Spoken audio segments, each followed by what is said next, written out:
नमस्कार, म राज कुशवा, म नेपाल लाइफ इन्सुरेन्स हेटौडा शाखाबाट आज हजुरहरूलाई मैले चाहिँ केही बिमा सम्बन्धी केही जानकारी दिन गएको छु। 18 देखि 45 वर्षको एज फ्याक्टरको व्यक्तिहरूको बिमा गर्दाखेरि चाहिँ उहाँले चाहिँ कुन तरिकाले चाहिँ गर्दाखेरि बेस्ट हुन्छ त्यतातिर जानकारी दिन गएको छु।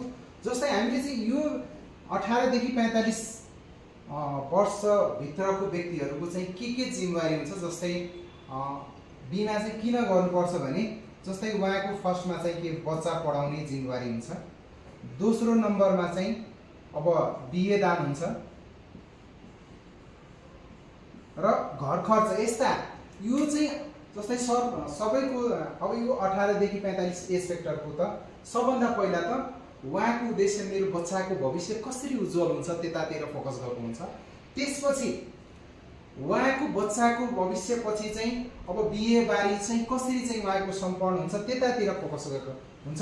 त्यसकारणले अब यो बच्चाको भविष्यको लागि चाहिँ बिमा गर्नु पर्यो र बिहे दानको लागि पनि बिमा गर्नु पर्यो र चाहिँ यता चाहिँ आफ्नो घर परिवारको खर्च धान्नको लागि पनि हामीले चाहिँ बिमा गर्नु पर्ने रहेछ भनेर हामीले बुझ्नुपर्छ। तर यहाँ चाहिँ हामीले बिमा नगर्दाखेरि समस्या आउन सक्छ। जस्तै बच्चा अब कुनै व्यक्तिको चाहिँ अब वार्षिक इन्कम 10 लाख रुपैयाँ छ, कुनै व्यक्तिको वार्षिक इन्कम 10 लाख रुपैयाँ छ भने उहाँ स्वस्थ रहन्जेल त 10 लाख रुपैयाँ घरमा प्रत्येक वर्ष आउने भयो।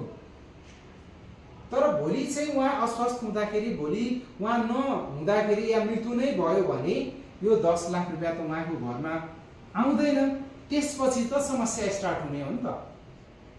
त्यसको अल्टरनेट, त्यसको चाहिँ उपाय भनेको इन्सुरेन्स नै हो।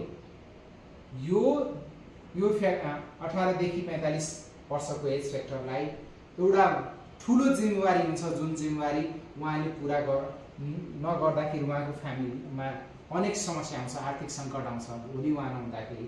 त्यसको लागि चाहिँ उहाँले बिमा गर्नै पर्छ।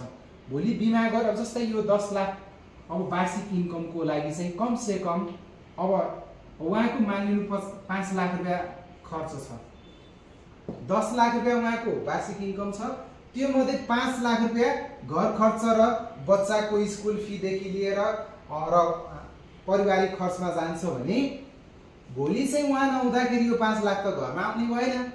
त त्यसको अल्टरनेट बिमाबाट मान्छेले खोज्नुपर्छ।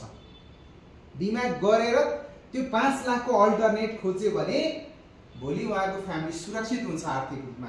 तर हामीले चाहिँ यस्तो नगर्दाखेरि फ्यामिली रोडमा आउन सक्छ।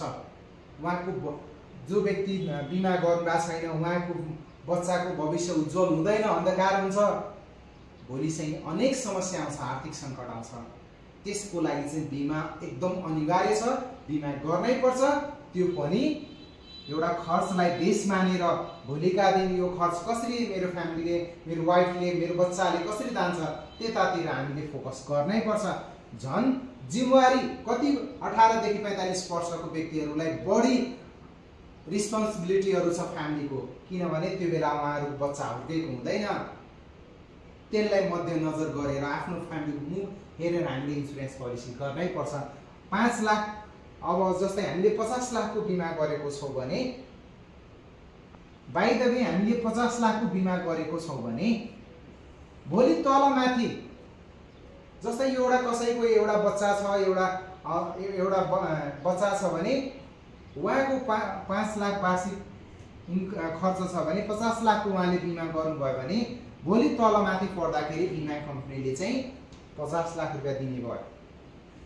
50 लाख दिँदाखेरि उहाँको वाइफले चाहिँ 10% को दरमा फिक्स्ड डिपोजिटमा हालिदिनु हुन्छ भने वर्षको 5 लाख रुपैयाँ आउने भयो र उहाँको वार्षिक खर्च 5 लाख र उहाँ ब्याङ्कबाट आउने इन्ट्रेस्ट ब्याज 5 लाख गरेर इक्वल भयो। र त्यस कारणले बिमा गर्नुभएको छ भने एउटा यो 50 लाख एउटा बुवाको काम गर्यो, एउटा श्रीमानको काम गर्यो, यो पैसा श्रीमानको काम गर्यो।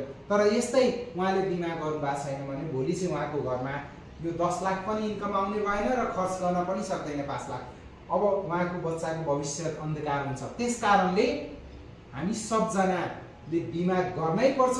त्यो पनि घरको मूल गार्जियनलाई त एकदम जरुरी नै छ। अरूको नगरे पनि घरको जुन आय स्रोत सबभन्दा आम्दानीको स्रोत जो हुनुहुन्छ त्यो व्यक्तिको त बिमा अनिवार्य नै छ। यो नभई नहुने यो बेसिक निड हो। घाँस बाँसका पास जस्तै पनि यो चाहिँ बिमा जरुरी छ, तर हामी नबुझेर आज हामी चाहिँ ब्याक छौँ। त्यस कारणले आफ्नो क्यापेसिटी अनुसारको आफ्नो खर्चलाई बेस मानेर बिमा गरौँ। हस्, थ्याङ्क यू, धन्यवाद।